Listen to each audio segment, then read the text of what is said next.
vamos a seguir con nuestra serie Conversaciones con Jesucristo.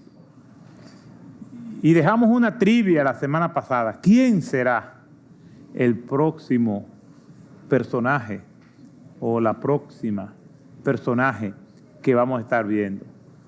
Hablaba con una hermana y me dice, ni siquiera una pista nos dieron en el arte del sermón, porque siempre colocamos el versículo bíblico, pero estudiando cualquiera pasa, así no.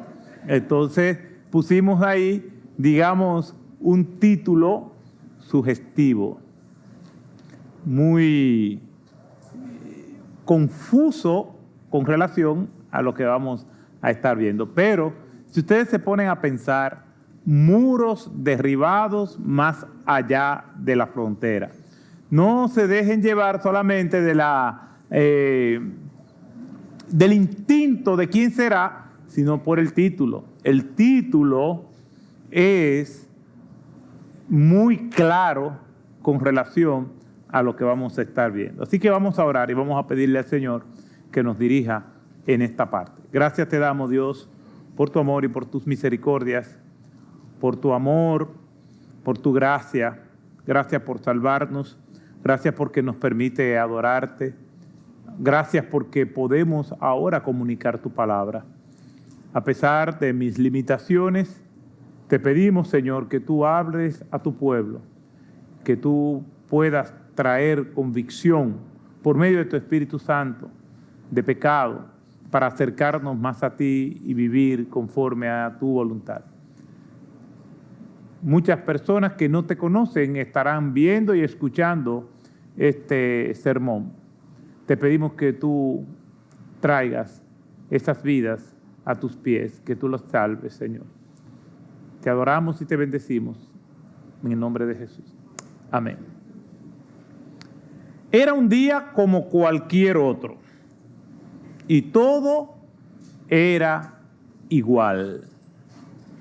Su ruta diaria de más de 1 kilómetro no tenía muchas novedades. El mismo sol, las mismas nubes escurridizas y el polvo inestable de siempre solían ser los testigos mudos de su automática vida. Poco se sabe de su familia, de su edad o si era madre. Para todos era una anónima conocida cuyos caminos nunca coincidían con el de los demás. No había una razón lógica para que su acostumbrada actividad se hiciera a esa hora, sobre todo cuando los demás o las demás preferían ir quizás en grupos y en otro momento.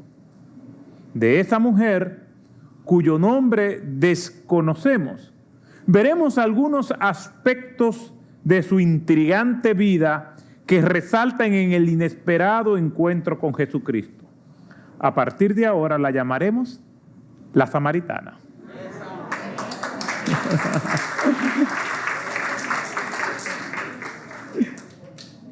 Jesús de Nazaret, como predicador itinerante, devoraba los caminos que conducían a distintas comarcas con el propósito de bendecir las vidas de aquellos que eran recipientes de su gracia y de su misericordia. A eso vino Cristo, a buscar y a salvar lo que se había perdido, como tú y como yo. Cierto día, según su agenda divina, debía salir de Judea, que estaba en el sur, rumbo a Galilea, que se encontraba o se encuentra en el norte. En un recorrido normal de aproximadamente 3 días a pie. Existían varios caminos que conducían de Judea a Galilea o viceversa. Uno cerca de la costa, otro por Perea y otro atravesando por Samaria. Josefo, el historiador, nos informa que los galileos, cuando iban a la ciudad santa, a Jerusalén, para las fiestas, acostumbraban a tomar el camino que pasaba por el país de los samaritanos. Así dice en su libro Antigüedades, en el 20, versículo 1. Sin embargo, a la mayoría de sus compatriotas le costaba trabajo seguir esa ruta. Tenían una ruta diferente que podía tomarle de 5 a 6 días para no tener que pasar ni remotamente cerca de Samaria.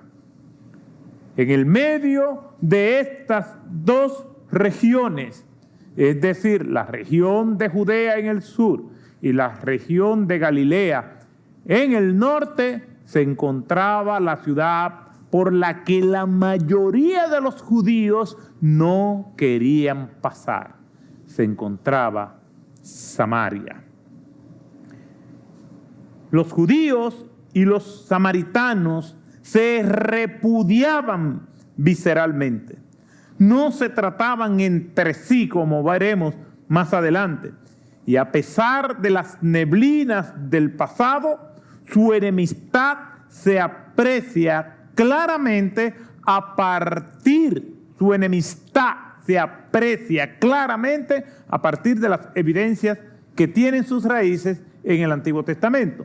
Para un mayor entendimiento de cómo se dan este repudio y estas enemistades, vayan al primer libro de los Reyes y al primer libro de Samuel y todos estos libros, principalmente Primera y Segunda de Samuel, Primera y Segunda de Crónica, Primera y Segunda de Reyes, nos van a dar una inmersión en el ambiente. ¿Por qué? Porque el reino era unido, como yo le he explicado en otras ocasiones, formado por 12 tribus.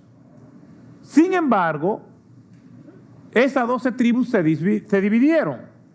Se dividieron en los días de Roboán, el hijo de Salomón. Hubo una guerra civil y esa guerra civil fue encabezada por el general Jeroboam I, que dice la Escritura, el que hizo pecar a Israel. Y de las 12 tribus, entonces, ese Reino Unido se dividió en dos partes. 10 tribus se fueron con el general Jeroboam y surgió la nación de Israel con capital Samaria. Después, los asirios invadieron esa capital Samaria, ese reino de Israel o reinado del norte, y lo mezclaron con personas de otras nacionalidades, y esas personas de otras nacionalidades trajeron sus propios dioses, y dice la Escritura que adoraban a Dios y adoraban a sus propios dioses, y de ahí surgen los samaritanos. El otro reducto del reino se llamó Reinado de Judá, con capital Jerusalén, formada por las tribus de Judá y de Benjamín, que después fueron invadidos por los babilonios. Pues de ahí surge la enemistad entre ellos. Sin embargo, vemos que a Jesús le era necesario pasar por Samaria. Algunos piensan que Jesús pasó por allí porque era la ruta más cómoda para ir a Galilea. Pero pongámonos y tratemos de entender el pensamiento de Cristo, a pesar de que las Escrituras dicen, Dios hablando, mis pensamientos no son vuestros pensamientos, ni mis caminos, nuestros caminos. ¿Ustedes creen que nuestro Señor Jesucristo va a tomar esa ruta simplemente porque le era más cómodo? Y cuando Jesús pensaba en su comodidad o en su ventaja personal, ese no es el Cristo que nosotros vemos en la Biblia. un Cristo entregado a los demás que vino a buscar y a salvar a los que se había perdido. Además, las Escrituras nos dicen que no hay despropósito en Dios y Jesús es Dios. Dice la Escritura en Job 1:22, en todo esto Job no pecó ni culpó a Dios. La Reina Valera lo traduce, en todo esto no pecó Job ni atribuyó a Dios despropósito alguno. Proverbios 16:9 dice, la mente del hombre planea su camino, pero el Señor dirige sus pasos. Jesús pasa por Samaria, desde mi punto de vista, porque Él todo lo sabe, porque tiene un plan más allá de lo que puede verse por la superficie del texto. Él tiene un plan y en su agenda divina estaba esa cita que tenía con la mujer que nosotros hemos llamado la samaritana. Antes de que los tiempos fueran tiempos, en la agenda divina estaba pautado que nuestro Señor se iba a encontrar con esta mujer. Por eso pasa por Samaria. Dice el texto, le era necesario. Algo que salió de las profundidades de su corazón con la intención de llevar salvación, esperanza, dignidad, no solamente a esta mujer, sino a todos los pueblos samaritanos. Jesús fue allí, fue de manera intencional, porque Él vino a buscar y a salvar lo que se había perdido. Entonces, con toda libertad debemos de pensar que la ruta que tomó para ir de Judea a Galilea tenía un propósito único, especial, y era encontrarse con esa mujer.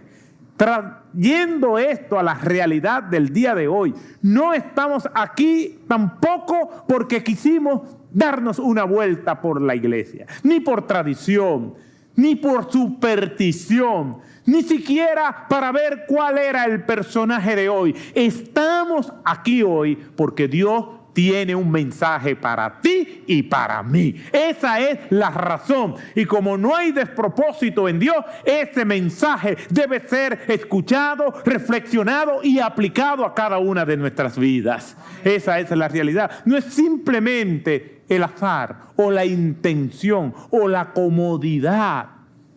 Es que no hay despropósito en Dios. Es que todo tiene una razón de ser conforme a lo establecido por el Señor.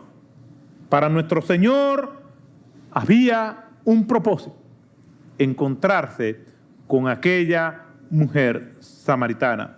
A pesar que los de su pueblo normalmente no pasaban ni remotamente cerca de aquel lugar, a Él le era necesario pasar por allí, lo cual muestra el alcance de su ministerio y de las oportunidades que todos tenemos en Cristo Jesús. Las oportunidades que el mundo nos niega, que nos puede negar la sociedad, una sociedad complicada, un mundo complejo, donde hay discriminación, donde hay rechazo, donde a las personas se le trata dependiendo de la percepción que tenemos de ella, o porque alguien nos dijo algo de otra persona y nosotros, sin consultar a esa persona, ya la rechazamos y hay una animadversión de nosotros hacia ellos. Ese es el mundo en el cual nosotros vivimos.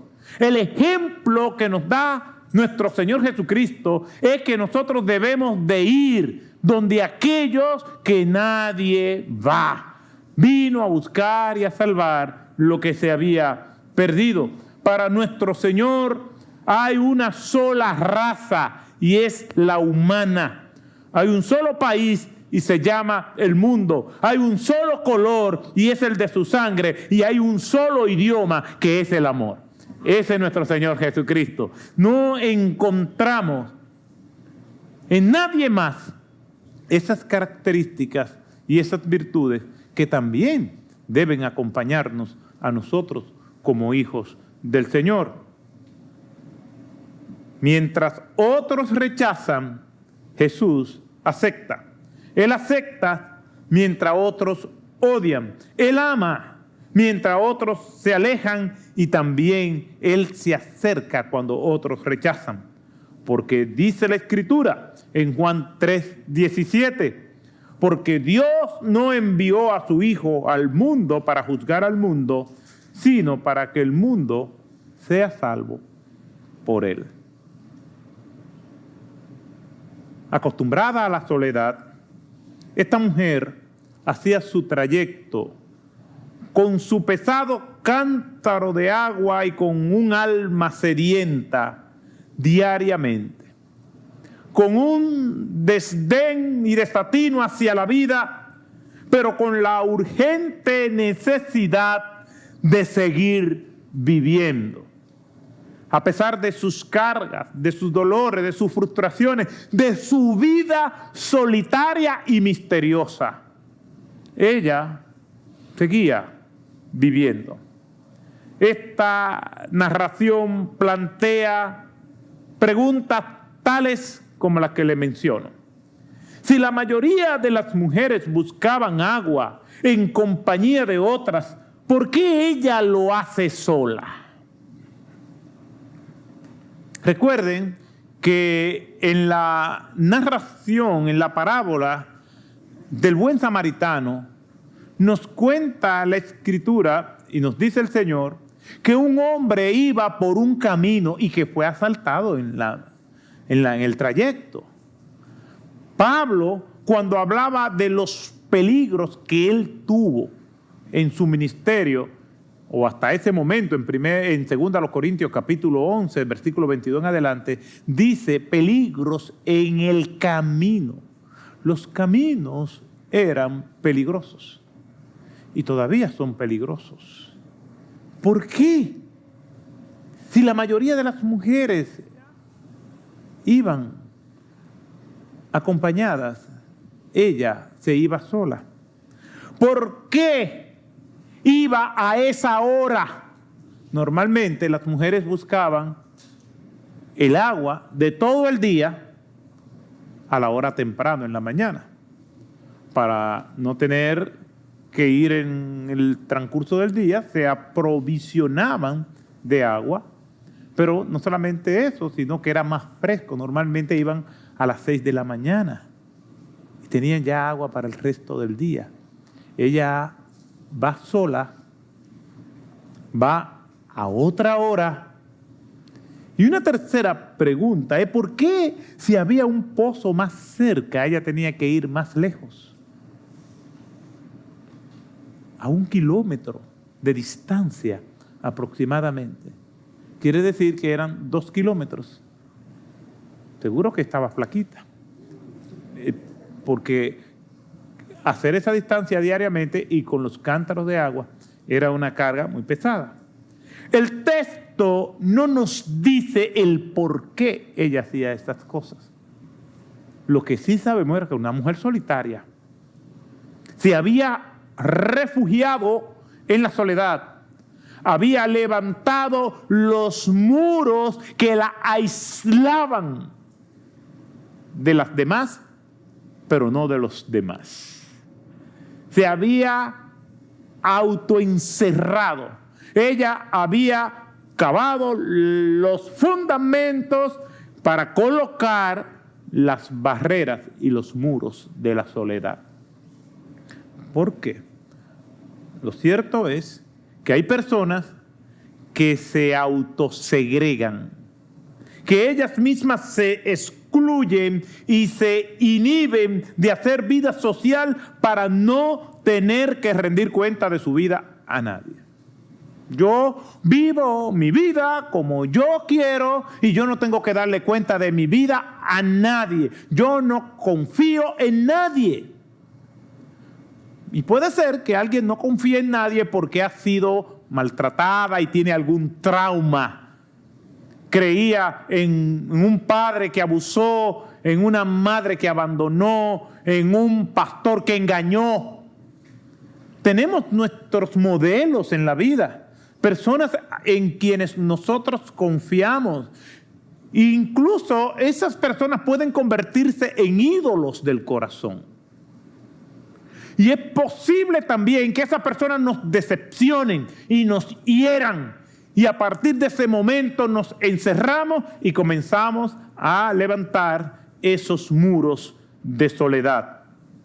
Las dificultades y los malos sabores de nuestras vidas pueden llevarnos a no confiar en otros y volvernos ermitaños para evitar engaños futuros. O puede ser que tenemos una vida tan licenciosa, tan loca, que no queremos que nadie nos juzgue o que no queremos que nadie nos pregunte, y entonces nos refugiamos y levantamos esos muros de soledad para nosotros no tener que rendirle cuenta a nadie.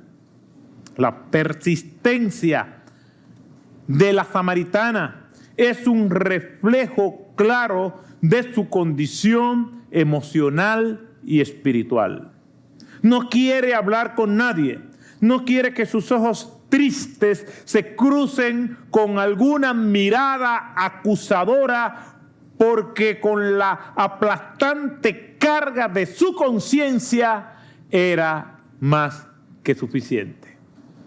No necesita más fiscales en sus vidas. No necesita más fiscales en su vida. No necesita escuchar los murmullos punzantes de otras mujeres, ni las sutiles sonrisas burlonas de quienes la miran con desprecio. No más. Basta de atropellos. ¿Quiénes son ustedes para juzgarme? Puede que ella hubiera pensado. Nadie tiene que meterse en mi vida. Yo no le estoy haciendo nada a nadie, aparentemente. Este mundo es un mundo de personas intolerantes que viven criticando a los demás. Métase en su vida y no se meta con la mía. Eso es una expresión muy conocida. ¿Y quién eres tú para juzgar? Ustedes los cristianos siempre están juzgando a los demás. Otros que quieren manipular la Escritura dicen, acuérdense que Cristo dijo que no debemos juzgar a los demás, sacando el pasaje fuera de contexto. Lo que Cristo quiere decir es que no podemos juzgar a los demás como juzgaban los escribas y los fariseos, sin base y sin misericordia. Pero sí podemos juzgar, pero con compasión y con conocimiento de causa, como dirían los abogados. No, dice la mujer samaritana, voy a vivir mi vida. No más jueces, no más fiscales. Con la agonía que le produce los cargos de su conciencia, no necesito más. Pero, recuerden que los peros son muy comunes en la Escritura. Y los peros son conjunciones adversativas, que indica que lo que viene contrasta de lo que se ha dicho. Pero aquella tarde calurosa, algo iba a suceder. Por eso, aquella tarde calurosa con el cántaro a cuesta, sigue su camino largo hacia el pozo que le espera sin réplicas. Como de costumbre, no quiere encontrarse con nadie, pero ese día algo pasaría que cambiaría su vida para siempre. Ella salió de su casa en un día normal, no sabiendo lo que le esperaba. ¿Cómo usted salió de su casa? ¿Qué espera usted de este servicio? ¿A qué vino usted? ¿A cumplir con Dios? Como decimos, y no debe de ser así, voy a la funeraria a cumplir con unos amigos. ¿Cómo que cumplir con unos amigos? Vamos a la funeraria más que un cumplimiento. Vamos a ser solidarios. Vamos para que el otro comparta su dolor con el nuestro. para que su carga sea más ligera en ese momento tan difícil. Somos impulsados por el amor, no por un deber social. ¿A qué vino usted hoy? ¿A qué vine yo? A cumplir con mi sermón y salí de eso y cumplí con mi trabajo. Señor, gracias. A eso vine. A eso vino usted. ¿Qué expectativas tenemos? ¿O vinimos con la intriga de ser sorprendido y arrebatado por el Espíritu de Dios y que nuestra vida cambie para siempre? Vinimos con el alma abierta de par en par para que Dios entre y llegue hasta el fondo de ella, aún donde nadie puede llegar. Ahí llegue el Señor y saque a la luz todo y haga una limpieza profunda en nuestras vidas. ¿A qué vinimos? Estamos abiertos a encontrarnos con lo inesperado. Pero por lo menos esperamos algo. Aquella mujer no esperaba nada. Pero eso que no esperaba era lo que ella necesitaba. Encontrarse con Cristo. El camino pasaba por el pueblo de Sicar. A corta distancia de allí se bifurca la carretera de Samaria. Una rama va hacia el nordeste, a Escitópolis, y la otra hacia el oeste, hacia Nablus, y luego al norte a Enganim. En la bifurcación se ve todavía el pozo de Jacob. Está ahí todavía. Es un lugar histórico, es un monumento. Es un pozo profundo construido con roca. Está situado a poca distancia del sitio arqueológico de Tel Balata, que se cree que es el sitio del Siquén bíblico. El pozo se encuentra actualmente dentro del complejo de un monasterio ortodoxo del mismo nombre en la ciudad de Nablus, en Cisjordania. No es territorio judío, es territorio cisjordano. Porque la ciudad de Nablus pertenece al pueblo palestino, como la ciudad de Belén, como la ciudad de Galilea, está llena de palestinos más que de judíos. Es toda una nación todavía que está en embrión y es parte del conflicto que nosotros conocemos. Esto era una zona llena de recuerdos históricos. Y me imagino que los judíos, en este caso, Jesús y sus discípulos estaban emocionados porque eran zonas por las cuales los judíos no caminaban, pero eran zonas históricas. Haití y nosotros tenemos una historia común. Antes del terremoto visité el museo que estaba en Puerto Príncipe frente al Palacio Presidencial y ahí estaba uno de los que guían en el museo dándonos la historia de su nación. Y decía, nuestra isla estaba dividida en 5 cacicazgos. Es una historia común. Y hablaron de Enriquillo, de Caonabo. Ellos no eran dominicanos, ellos eran de esa isla que se llamaba Quisqueya, que es común a ellos y a nosotros. Entonces, pasaba con los samaritanos y con los judíos. Los samaritanos creían en los 5 primeros libros de la Biblia. Ellos tenían también a Abraham como su padre. Aunque los judíos pues se sintieran extraños con eso, pues sí, ellas tenían una historia común. Y estaban emocionados, me imagino. Allí estaba la parcela que le había comprado Jacob, Génesis capítulo 33, desde el versículo 18 en adelante. Jacob ya en el lecho de muerte le había legado ese terreno a José, Génesis capítulo 48. Y también cuando José murió en Egipto, llevaron su cuerpo a enterrar allí. Josué capítulo 24, versículo 32. En un lugar lleno de historia.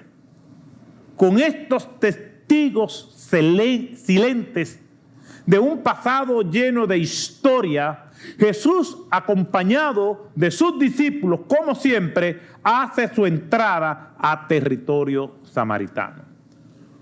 Por un lado viene aquella mujer con sus cántaros a buscar agua, y por otro lado viene Jesús hacia un punto común que es el pozo. El relato bíblico dice que Jesús y sus discípulos se separaron porque ellos fueron a comprar comida al pueblo y él se quedó cansado y sentado en un pozo donde no solo los esperaría a ellos, sino a alguien más. ¿A quién? A la samaritana. En ese momento ya serían aproximadamente las 12 del mediodía, porque el relato bíblico dice que era como la hora sexta. Para los judíos la hora comenzaba a la hora primera, a la hora que era las 6 de la mañana. Y si contamos 6 horas más, las 12 del mediodía es la hora sexta. En este relato, el apóstol Juan, quien es que escribe y registra toda esta narrativa del evangelio que lleva su nombre, él no era solamente uno de los 12, como hemos dicho en otras ocasiones, él era del círculo íntimo de nuestro Señor Jesucristo, junto con Jacobo, su hermano. Ambos eran hijos de Zebedeo, y otra persona más, el apóstol Pedro. Fue convidado a ser parte de los discípulos por el mismo Cristo mientras estaban en su oficio de remendando las redes de su padre. Marcos capítulo 1, 19 al 20. Juan nos presenta en su relato uno de los aspectos más importantes en la teología bíblica y cristiana, y es lo que nosotros conocemos como la encarnación. Dios hecho carne, como nosotros lo vemos en Juan 1 al 14, en 2 Corintios 8 y 9. Lo que quiere decir que Cristo es Dios y es hombre a la vez. Esto es de vital importancia porque nos presenta a Dios cercano y, como les he dicho en otras ocasiones, en contraste con los dioses grecos romanos, megalómanos, temperamentales, cambiantes y distantes. No, Dios es hecho carne y se hizo carne y caminó entre nosotros y vimos su gloria, gloria como la del unigénito Hijo del Padre, lleno de gracia y de bondad. Ese es Cristo. Sabemos que Él nos entiende. Una de las riquezas de la doctrina de la encarnación es que podemos hablar con Dios sabiendo que nos está entendiendo por medio de Jesucristo, que está intercediendo por nosotros delante del Padre. Estas cosas os escribo, hijitos, para que no pequéis. Pero si alguno pecare, abogado tenemos para con el Padre, a Jesucristo el justo, dice la Escritura. ¿Por qué? Porque nos entiende. Mire lo que dice el autor del libro de los Hebreos, en el capítulo 4, versículos 15 y 16. Nuestro sumo sacerdote comprende nuestras debilidades, porque enfrentó todas y cada una de las pruebas que enfrentamos nosotros. Sin embargo, Él nunca pecó. Así que acerquémonos con toda confianza al trono de la gracia de nuestro Dios. Allí recibiremos misericordia y encontraremos la gracia que nos ayudará cuando más la necesitemos. Hebreos 4, 15 y 16 en la Nueva Traducción Viviente. Esa es la belleza y la gran significación de la doctrina de la encarnación. No es simplemente un hecho histórico para nosotros memorizarlo, sino que la utilidad práctica que tenemos aquí es que oramos al Señor y Cristo está intercediendo delante de nosotros. Por eso es que pedimos en el nombre de Cristo. Venimos al Padre y allí venimos y nos humillamos, nos acercamos a su trono, oramos, vaciamos nuestras vidas delante de Él y el Hijo está intercediendo por nosotros en ese momento porque Él nos entiende. Puede interceder porque entiende lo que estamos viviendo. Con la gran diferencia de que nunca pecó. Aquella tarde calurosa, en su humanidad, Cristo se siente cansado y tiene sed. Por eso, cuando estamos cansados, hambrientos o sedientos, Él nos entiende. Y le habla al Padre, y el Padre entiende lo que el Hijo le dice. Hasta ese momento solamente puede mitigar lo primero, su cansancio, porque se sienta en el pozo. Y lo segundo, tendría que esperar a ver qué iba a pasar. Mientras ella se acercaba a sus destinos, sus pasos comienzan a ponerse más lentos. Envuelta en su manto de tela y confusión, se pregunta quién es ese forastero que está sentado junto en el pozo a pleno sol. ¿Quién es este invitado? ¿Quién le dijo que viniera aquí? ¿Quién se atreve a perturbar mi vida y mi espacio? Y mucho menos a esta hora. ¿Quién es él? Ella llega a su destino con una mezcla de asombro y precaución, haciendo contacto mediante el intercambio dudoso de miradas. Nadie dice nada, pero nota que quizás es el único hombre que la veía con una mirada diferente. Como estamos relacionados con esta historia, sabemos que fue una mujer de muchos hombres, pero de ninguno a la vez. Y conocía muy bien la mirada maliciosa de aquellos que se acercaban a ella. Pero esta mirada la notó diferente. Ya en el pozo, el silencio y la tensión se quiebran cuando cae un recipiente que al chocar con el agua produce un murmullo con el que ella no solamente está familiarizada, sino que también la entretiene. Esta acción se produce quizás varias veces hasta que el hombre sentado le pide agua. Dame de beber. No puede ser. ¿Cómo este hombre, siendo judío, me pide a mí de beber, que soy mujer y soy samaritana? ¿Cómo te atreves? Los de tu raza no le hablan a lo de la mía. Pero era más que un problema racial. El relato se encuentra en Juan capítulo 4, versículo del 3 al 9. Salió de Judea y partió otra vez a Galilea y tenía que pasar por Samaria. Llegó pues a una ciudad de Samaria llamada Sicar, cerca de la parcela de la tierra que Jacob dio a su hijo José. Y allí estaba el pozo de Jacob. Entonces Jesús, cansado del camino, se sentó junto al pozo. Era como la hora sexta. Una mujer de Samaria vino a sacar agua y Jesús le dijo, dame de beber. Pues sus discípulos habían ido a la ciudad a comprar alimentos. Entonces la mujer le dijo, ¿cómo es que tú, siendo judío, me pides a mí de beber que soy samaritana? Porque los judíos y samaritanos no se trataban entre sí. Así es la vida. Porque a veces lo que uno más detesta le llega. A mí me ha pasado. Vamos a un lugar y decimos, ojalá que ahí no esté fulano o fulana. ¿Y quién es?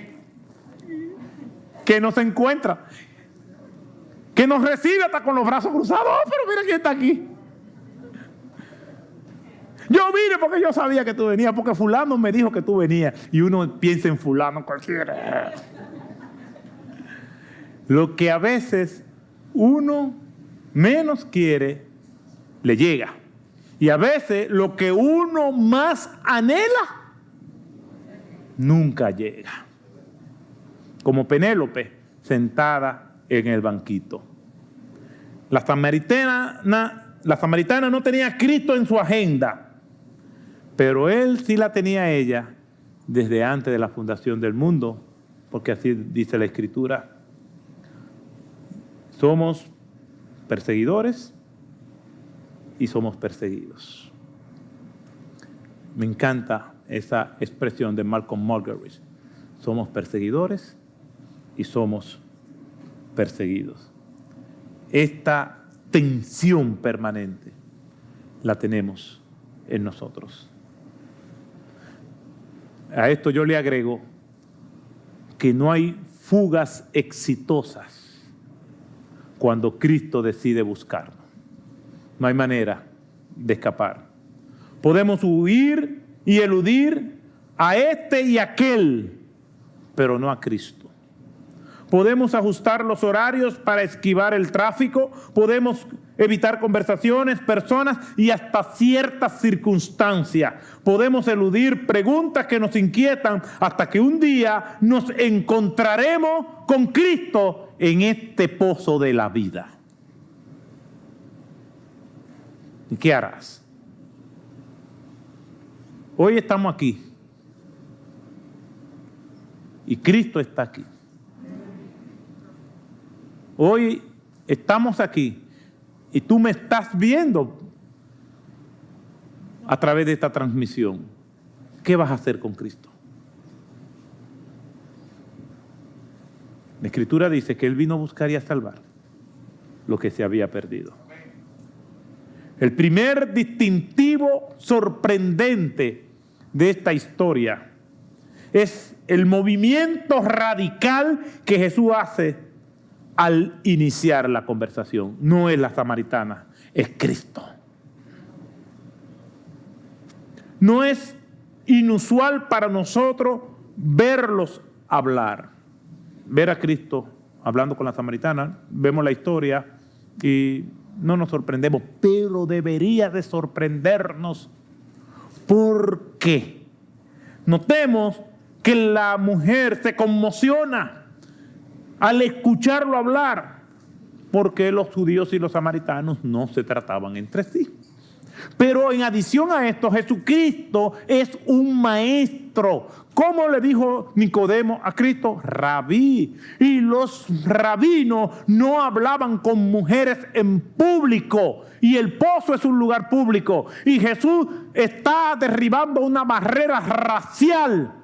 Está derribando una barrera cultural. Los hombres no hablan con las mujeres. Y allí está Cristo derribando los muros. Hay muchas personas que hablan de los revolucionarios que han pasado y han cambiado la historia. No hay un ser más revolucionario que Cristo. Pero su revolución es sobre la base del amor. Lo que lo motiva es el amor. Él vino a buscar y a salvar lo que se había perdido. Aquí está derribando los muros del prejuicio racial. Está derribando los muros de género. Y está derribando el muro de la soledad. Porque la soledad es una condición del alma. Hay personas que pueden estar rodeadas de gente y se sienten solos. Y hay otros que podemos estar solos y nos sentimos acompañados. Acompañados de los buenos recuerdos, acompañados de la presencia de nuestro Señor Jesucristo. El que tiene a Cristo nunca está solo. Porque hay una promesa que se hace evidente. Yo estoy con vosotros todos los días hasta el fin del mundo. Allí, aquella mujer, en una cita que ella no hizo, su vida iba a cambiar para siempre, como ya veremos. Hay quienes dicen, Dios es un caballero. Él toca tu puerta y si tú no abres, Él no entra. Él no es un caballero. Él es el Rey del universo. Él llega, aunque tú no lo llames. Cuando Él tiene propósito con nosotros, Él fue capaz de ir a la tumba donde nosotros estábamos tras unas rejas, romper las rejas, romper el ataúd, romper las cadenas y darnos vida cuando estábamos muertos en delitos y pecados. Eso hace nuestro Señor.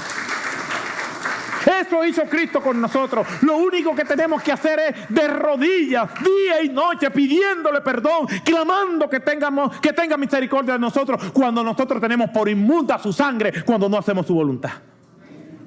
Clamando por misericordia a Él.